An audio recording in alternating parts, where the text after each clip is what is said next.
My name is Dr. Shasheyi. My friends call me Maestro. Now, we cannot leave this Mohbad issue alone. Many of us have talked about sleepless nights. Many have been very serious about it. Many people have been frivolous about it. Things around life issues are always in different layers. But quickly, let me go to the few things I want to talk about concerning the death of Mohbad today. My message must essentially go to the hierarchy of law enforcement agencies who are probably involved in these things.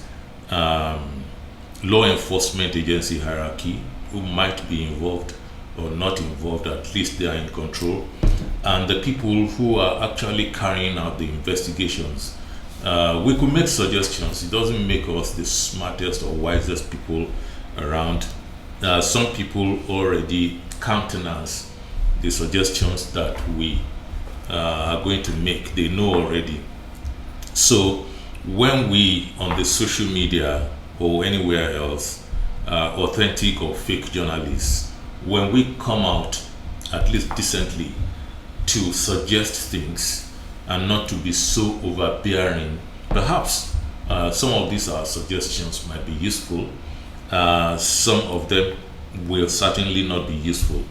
So the first thing I want to talk about on this program, this moment, is that people who are saying the autopsy was too fast, I think they should relax a little bit. You see, the act itself does not take long. Observing the state of things, taking samples of tissues, and so on and so forth. These things don't take forever. They take a few hours, and then the people who are taking those samples and making those observations, they are done. And when they are done, they are done. So it does not have to take as long as our imaginations think those things should take. I hope we could first, record that somewhere at the back of our minds. Now, the big deal is when you situate the autopsy report in your forensic analysis of what killed this guy. Now, that's another very important item. Forensic analysis, is expansive. It's more than somebody stabbed somebody. It's more than even the autopsy. You have circumstantial issues all over the place. You have facts after the occurrences. You have a lot of people situated in particular places at different times. You have a lot of inferences. And these things are going to matter a lot when we begin to talk about the totality of forensic analysis and forensic efforts, which must essentially go into finding out what killed this man.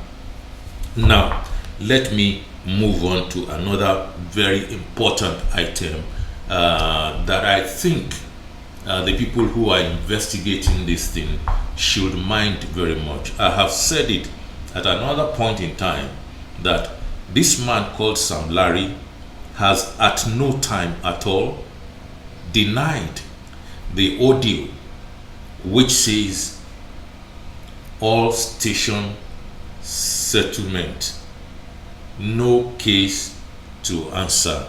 And another voice linking his own says Wati Basin. We heard about Mog, we had Wati Basin, we had all station settlement, no case to answer. Now, what does that mean? He hasn't denied it at any point in time. And is he denying that that's his voice? This is the extent, the expansive nature of forensic analysis, which is absolutely going to pin if that was his voice or not. But there is something greater than saying it's his voice or not, which I think the people who are investigating these must also countenance. And